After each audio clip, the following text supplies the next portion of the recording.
我真的好想買房子系列哦，80萬元破公寓，竟完勝60萬新電梯宅。他們擠爆蛋黃區，只為拿到生產力紅利。先說結論哦，蛋黃區的房子會貴是有它的原因的，因為它還有一個隱藏的作用，就是有翻轉人生更多的機會。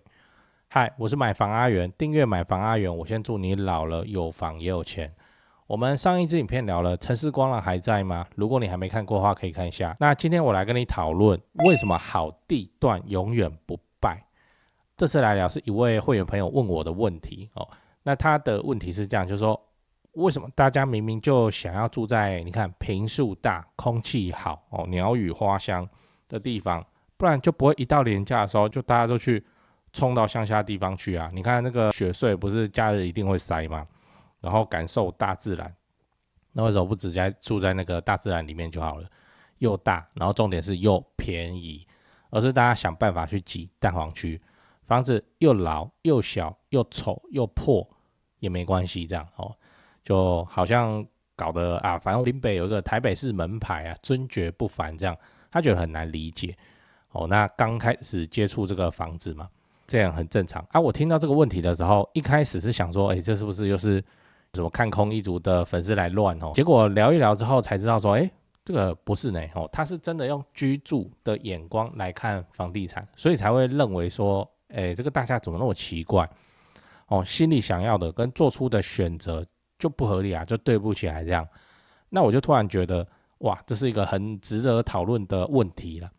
哦。就是說，我們買自住的房子，那你買的到底是什麼？為什麼台北市信義區如果出現一坪70萬的破公寓，那會覺得說好便宜，趕快去買？那南投出現了一坪60萬的全新電梯大樓，你會覺得怎樣？就是說建商是不是瘋了？哦，那當然，我們以下的討論都是以自住的房子來做出發點，自產的房子就我討論很多了嘛，買來等重大建設啊，你只要考慮到未來的增值或收租的效率好不好就可以了。那我先問你你覺得你買這個自住的房子，你是抱持着什麼樣的需求？歡迎底下留言互相討論我先講幾個最常見的來，第一個需求當然就是有居住的功能嘛，不用討論，它至少要能住嘛，安居嘛，安居的意思包含很多，就沒有漏水啊那沒有什麼大的問題啊，安全問題這樣那第二個需求則是工作需求，就是你不會希望你住的地方離公司太遠通勤要1個半小時之類的雖然我聽說那個日本的上班族好像都這樣。那第三個需求是生活機能，就是你會希望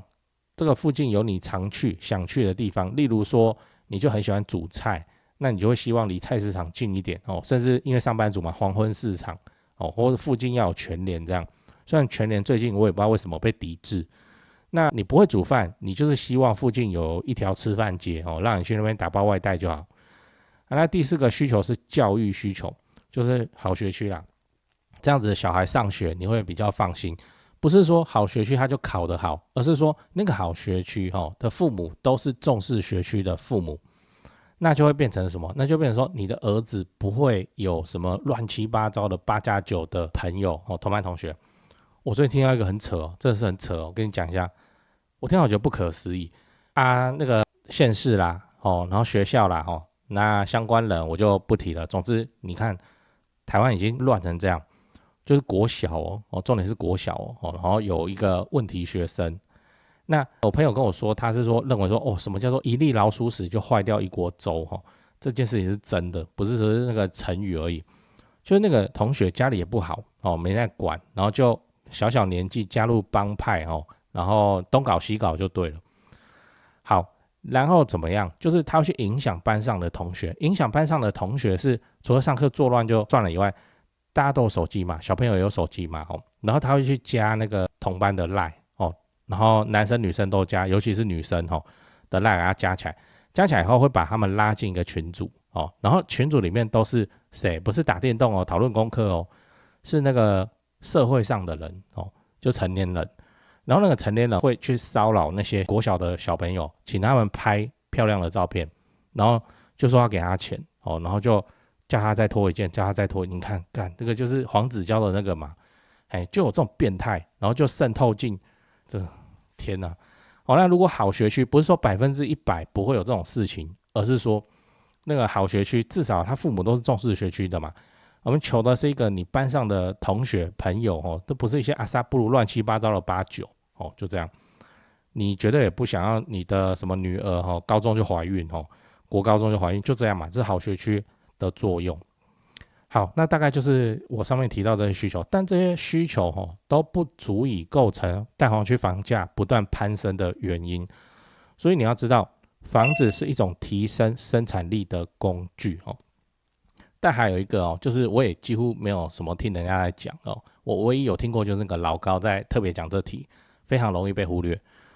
那或是你其實就知道，只是你不會把它講出來當做一個需求。好，那你會希望這間房子你住進去以後要能夠幫你提升生產力什麼意思？不是說什麼以前的租客都懷孕不是這個意思，而是說我們自住的房子，它已經不是只有單純的滿足你自住的需求。它還承載着什麼各種你找工作的能力或是限制。例如說你今天住桃園，那你原則上不太可能你去什麼汐止工作，不可能因為來回就超過3個小時。那如果你真的得去汐止工作，最常見的做法會是什麼？就是你去租套房或者學生雅房，然後就1到5工作就去住那洗澡睡覺，6日的時候回桃園自己家這樣。那更合理的做法是什麼那就是你去找找看桃園附近或是新北有沒有差不多的工作嘛。哎呀，就這樣，薪水低一點就給他低啦至少不用通勤這麼久之類的。但這其實也意味着什麼？就是你就要放棄更高薪的工作，對不對？更好的發展機會。好，那你說沒關係啊我就是想在汐止上班所以我在汐止租房子，假日回桃園，這樣問題不就解決了 ？OK， 好，這樣看起來也是解決問題，但是其實還是有隱形的損失。例如說你們幾個同事都住在汐止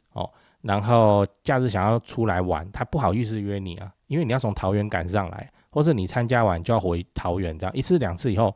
就不約你了。不約你不是討厭你或什麼，就是說怕你麻煩都這樣。所以你就跟你的漂亮家裡有錢女同事很難發展得出那種私下的友誼那我講這麼一大堆，我要表達的事情就是說，你住哪裡會很大程度的影響到你未來的發展。除非你現在的工作是全遠端那你就沒差嘛，你要住海外都行這很特別，那個高雄誠毅酒店的那個泳池空中泳池還辦了一個活動，叫什麼游牧旅居的分享會 party 反正他們就是全球各地玩來玩去，飛來飛去，然後還是能維持自己的事業除非你已經有能力做到這種程度，那當然想住哪就住哪，要出國住都行。而我們從這個角度來看，就很容易理解了。像剛才的問題為什麼台北市信義區一坪70萬的破公寓，那會有人覺得好便宜會去買那南投山上出現了一坪60萬的全新電梯大樓，你會覺得說怎麼可能有這個價錢為什麼因為信義區能夠開出更高薪工作的職缺嘛，而且是絕對是遠大於南投的高薪工作嘛甚至是直接決定了有沒有工作嘛。我們講的直接一點，就是越靠近蛋黃區的房子工作機會越多，廢話而工作機會越多代表什麼？代表你的薪資可以開越高，因為出現了競爭那你越容易有向上提升的機會，而這個就是自住的房子它能夠帶給你的隱形的利多那蛋黃區還有一個隱形的利多，就是可以降低你的信任成本。那這個對業務或是一些老闆特別有幫助。例如說，一位住在信義區的什麼投資大師，跟一個住在南投的投資大師，各種條件都一樣的情況之下，你會更信任哪個？不要騙你，一定是信任那個買得起信義區房子的投資大師嘛。所以大家當然是盡量的往蛋黃區去擠，但你就会遇到一個問題蛋黃區能容納的人口數是有限的，你想要住，其他人也想要住，這個有限其實比想象中更加有限。我們就這樣子想，就是說忠孝復興捷運站忠孝復興捷運站你走路能到大概就是750公尺，走路能到。好，這個走路能到為半徑畫一個圈，你把這裡面所有的房子都點出來，幾戶能塞幾個人都被限制下來了。你要到3萬可能它還有點悲因為我有一次很無聊，我去數數看，你就看嘛，一棟公寓哦，那5層樓的再加頂加我們就算6，然後一棟公寓給他住到3個人，哦，那兩邊哦，因為公寓通常一直共梯嘛，然後左右兩邊，哎呀，那所以左邊是18人，哦，6、3、18嘛，啊，右邊也是18人，那加起來才36，你要怎麼樣加到10萬？哦，就說這個地方塞了10萬很難啊，那一棟大樓那人數也都算得出來，都是幾百這樣，所以走路500公尺之內哦，就很精華的地區是大家都想要，物理上它就放不下這麼多人，其他人也想住嘛，那最後就只能怎樣？出更多錢的人來住，所以蛋黃區的房價才能夠不斷的提升，只是它現在提升到一個無法再劇烈成長的程度而已。最後你要知道，全世界都是這個樣子哦。我們也來討論一下，就是這個狀況是不是全世界都這樣？台灣就不用講了，你也知道。那美國加州哦，美國加州的房價所得比大概是在9到12倍之間，其中洛杉磯約是12.2倍，舊金山是10倍。紐約市也是接近10倍，然後底特律啊、克里夫蘭啊這種美國所謂蛋殼區的房價所得比2到3倍而已，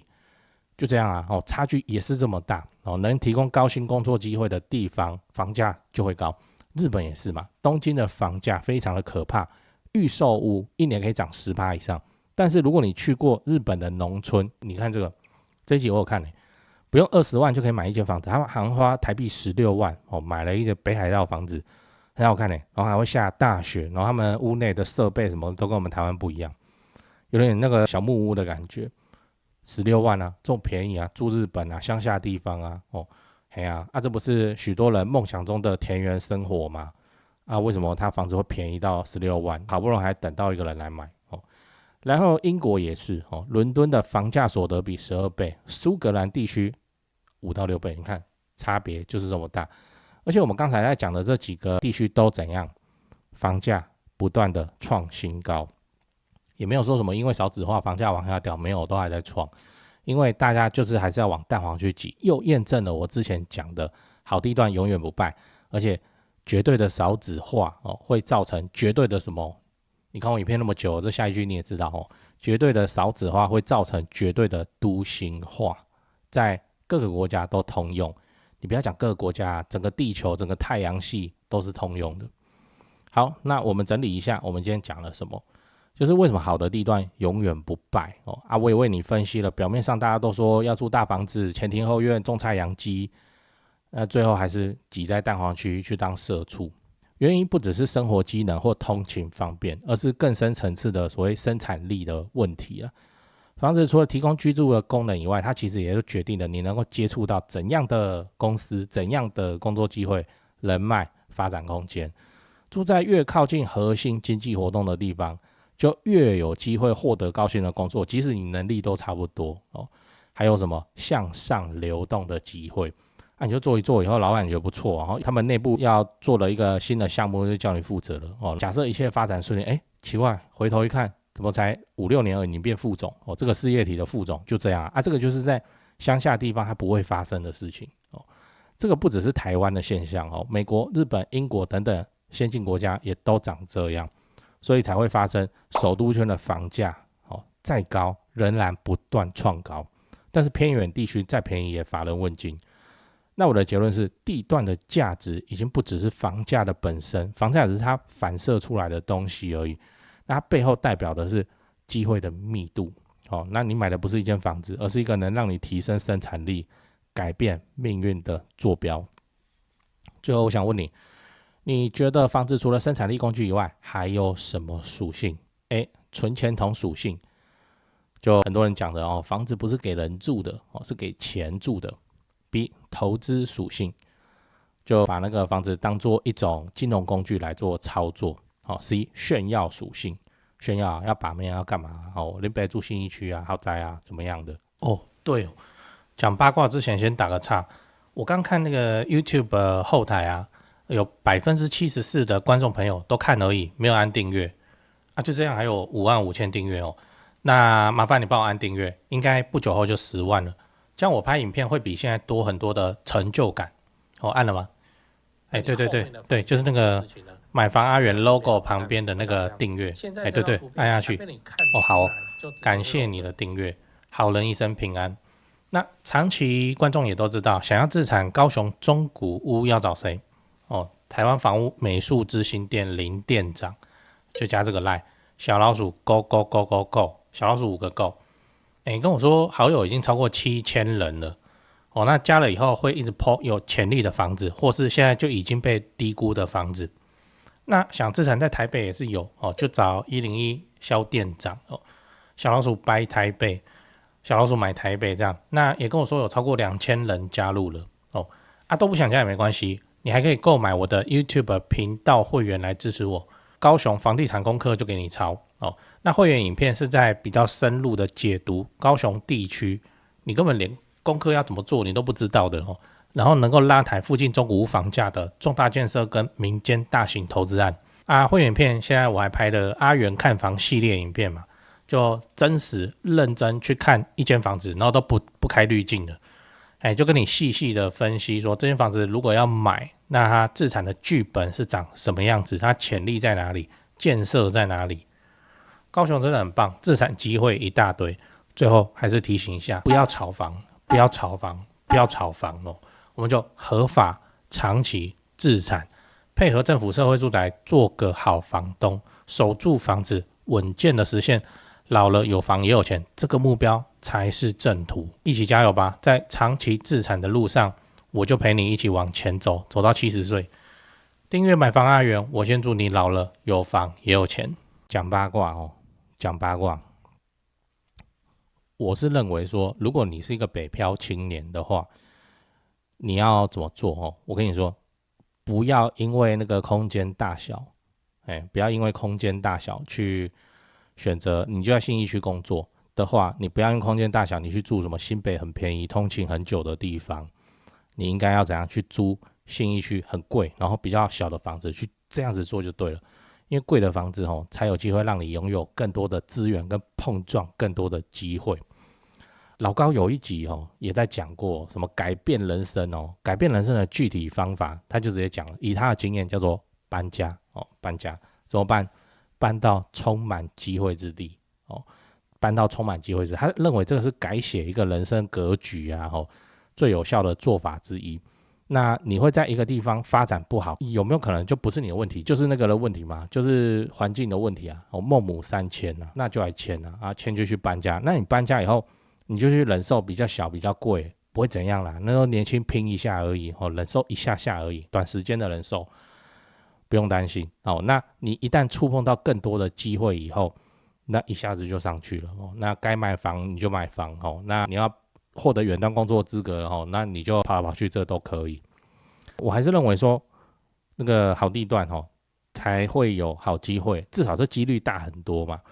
那你就提升自己的能力，來讓自己怎樣具資格去挑有遠端工作的機會，就這樣那甚至去挑喜歡的城市、喜歡的房子去過生活，這都是在拷問你夠不夠資格這件事情而已。當然我知道有非常多人是多到100萬人吧都是所謂的身不由己。比如說我台積電的已經不錯了我就是要到生產線上不然呢我生產線我怎麼遠端工作比方說文組的工作就只能夠在台北比較高薪，那甚至不叫比較高薪，而是說只有台北才有這種的職缺那怎麼辦那我就還是建議，那你就發展自己的副業發展副業。我講的是副業不是叫你創業副業直到副業穩定超過正職的薪水，穩定超過，你不要一個月好像會超過你就辭了就這樣子打很安穩的仗，你就穩定超過，可能都到1年2年了，那你才考慮辭職去做這種人生的異動。不要創業不要創業。現在這個時代我個人認為好創業成本低的時代已經過去了。你現在要開餐廳好了，你開個火鍋店，不好意思，你的對手就是王品，你怎麼贏嘛？你供應鏈你買肉買菜品質比他差，價格比他高，你怎麼贏嘛？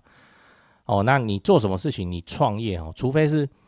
你是大集團工作，然後看到一個機會，然後老闆叫你負責這個就可以不要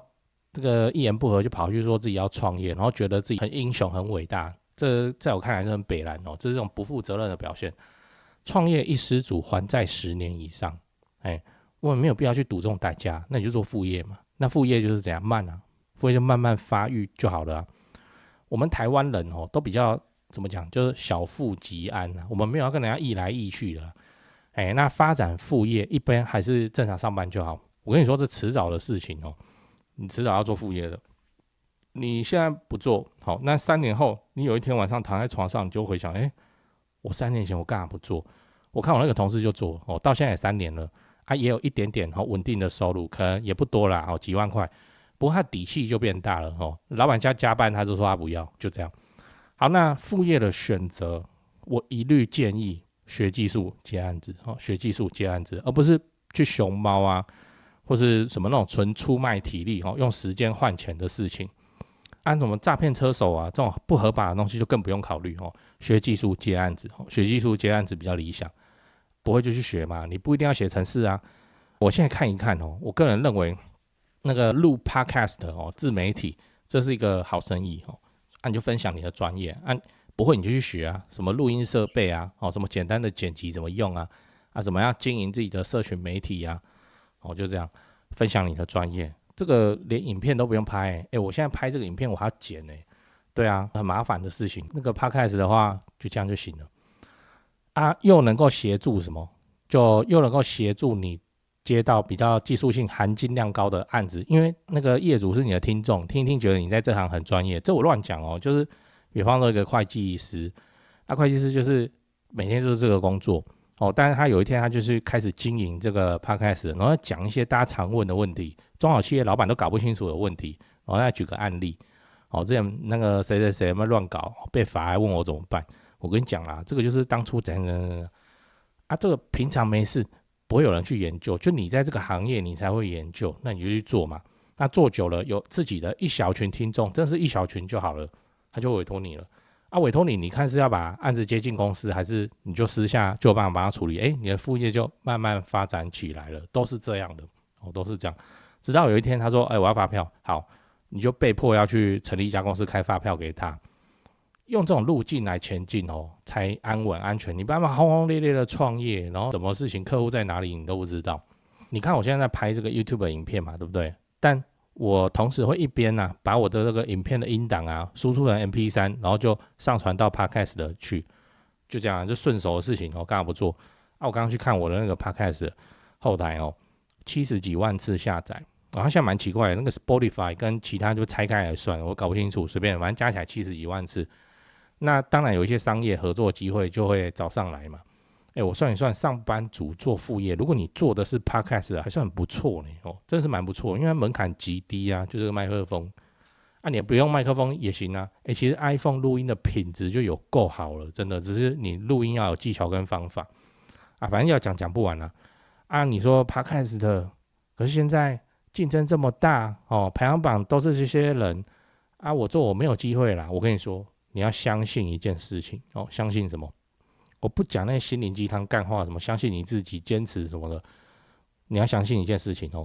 大部分的觀眾永遠都怎樣？極端的喜新厭舊，你說是不是？你平常在看那個抖音跳舞露大腿，你看，改天又出來一個更正的，然後你就不看了，你就去追蹤新的，就這樣極端的喜新厭舊，你就做那個新想辦法經營出品質，把觀眾留住，變成那個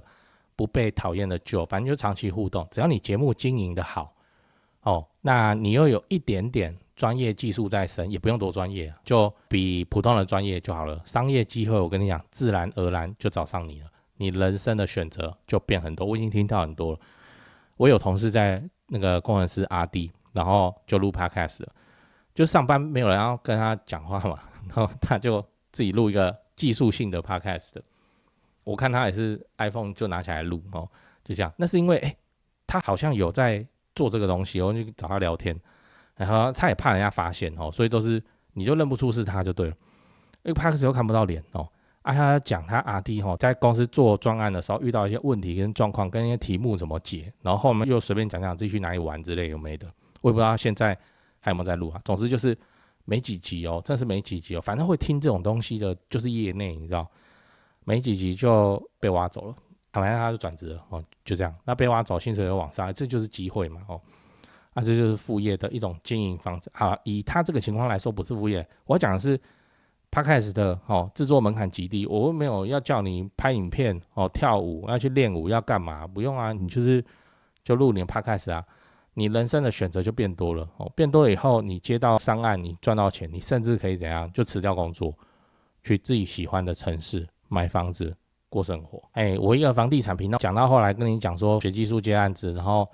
那個發展 Podcast 做副業，我自己看起來都有點亂啊，但是我看起来真的是這樣，不然你台北市房價你要怎麼買？你不是家裡有錢你要怎麼買？所以要給自己的人生更多觸碰、衝撞到機會的事情。像 Podcast， 你怎麼知道你的聽眾不是大老闆？他聽聽覺得你這小伙子不錯，聽聽覺得你這姑娘不錯，然後就叫他底下的部下來跟你約商務合作，說我們最近公司遇到跟你說差不多的情況，不然你幫我看看怎麼弄。價錢都好談就這樣此時會很順利的。為什麼？因為是他主動找你，而且他把你當老師看，那你就用你的技術你當初就是因為有一點點技術，才有那個班可以上嘛，不然你怎麼是會計不然你怎麼是財務，不然你怎麼是工程師？就這樣他覺得說，那你就逐漸就可以發展了起來。那久了以後這個收入穩定超過，看你反正到時候人生才叫細路大開。所以此時你只是在信義區的一個小套房裡頭北漂在那邊過日子這個忍一忍就好了啦，而且有什麼好忍的？我的經驗是這樣，反正你回去就是洗澡睡覺而已啊，你又不會長時間待在裡面沒事你就出去咖啡廳去幹嘛然後在那邊工作，筆電帶着去觸碰更多的機會，把那個小房子就真的是當做洗澡睡覺的地方都在外面觸碰機會，都在外面把事情做好，然後回來把一兩集 Podcast 錄起來。如果再讓我重來一次，我一定這樣。我以前是寫文章，但我跟你講，現在文章真的沒人看，林老師那現在改做拍影片，反正每個時代有每個時代自己的口味。那我寫文章的時候，也沒有人在管什麼 Podcast Podcast 會紅，你不覺得很奇怪嗎？這種古老的東西怎麼現在翻紅了？總之就是，如果現在此時此刻讓我重來一次，我會錄 Podcast 作為起步。相信我，以我經營的實力，真是不用半年就會有成績了。好了，就這樣了訂閱買房阿元，我先祝你老了有房也有錢，拜拜。